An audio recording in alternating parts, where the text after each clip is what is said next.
Hey, what's going on, Death Knight friends? Today we're going to be going over the changes to Unholy in the next patch, which is 7.2.5. And I'm mostly going to be covering the major buffs to our core abilities. So if you guys want to check it out, you can go to Wowhead. And there's a lot of changes coming to Unholy, guys. So I won't be able to cover them all here because we'd be here forever. So let's go ahead and get started. First change is to Death Coil. Looks like they're going to be increasing its damage from 150% to 226%, which I think is absolutely awesome, guys.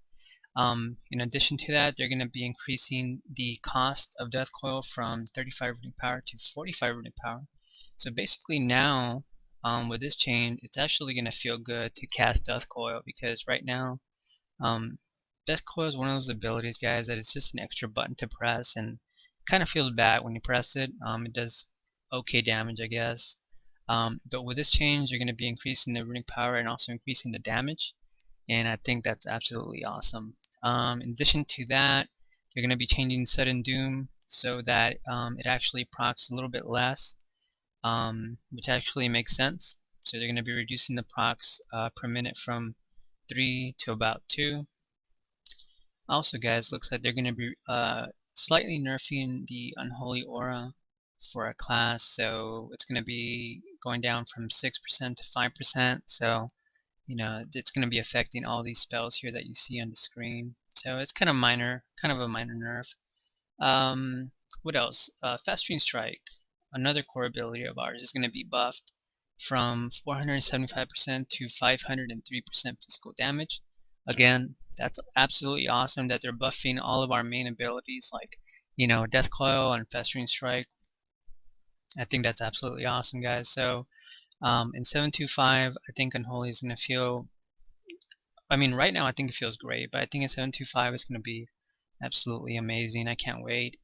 What else? Festering Wound is also going to be getting a small buff from 100%, 100% to 106% of attack power. That's always awesome. Scourge Strike, another core ability of Unholy, is getting another buff. It looks like from 125% to 132%. And the shadow damage part of it is getting a 3% buff as well. So I think that's absolutely awesome. Client Shadows is also getting buffed from 156% to 165% shadow damage. Again, that's awesome. Any buff to our core abilities is amazing. Dark Arbiter, I did mention this in one of our last videos, guys, that I really like this talent in PvP. Not so much in PvE, although I think you can make it kind of work in PvE. I've kind of been testing it out. But 7.2.5, it's going to be increased from 15 seconds to 20 seconds.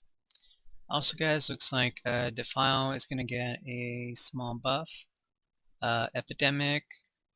Shadow Infusion is kind of an interesting one. They're going to be, right now on live, whenever you Death Coil, it reduces the cooldown on Dark Transformation by 5 seconds. Next patch, it's actually going to reduce it by 7 seconds. So that's actually kind of cool. I think we're going to have more uptime on our Abomination. So that's actually a cool change. So Reaper is also going to get a buff. So it's going from 350% to 371% shadow damage. And I think that's awesome news. Unholy Frenzy is also getting a tweak or a buff. And now it looks like the rest of this is basically some nerfs. So the first nerf is to Death's Harbinger. So right now on live it refunds 3 runes, but next patch it's only going to refund 2 runes. So that's kind of interesting. And then the next nerf is a PvP one. And this is going to be to Crit Fever, which if you're Unholy Death Knight, you pretty much know it's one of our best honor talents, guys. And right now, it does consistent damage whenever your target is healed. But next patch, it's going to be more RNG based, but it is going to be doing more damage. So they're buffing it to 200% attack power, whereas on live, it's only 85% attack power. So I don't know. I don't know why Blizzard wants to go with the whole RNG thing. Like, Unholy already has a lot of RNG. So now what's going to happen is whenever a target gets healed, there is a small chance of that target to take 200% attack power in shadow damage. So I don't know, guys. I don't know. We don't really need more RNG, but oh well, it is what it is. Alright everybody, well, that's going to do it for today's video. I just wanted to go over the Unholy Death Knight changes real quick, but looks like the other two specs are also going to be receiving some small tweaks, like Blood and Frost. So I definitely recommend you guys go to Wowhead and check them out. But until then, I'll talk to you guys later.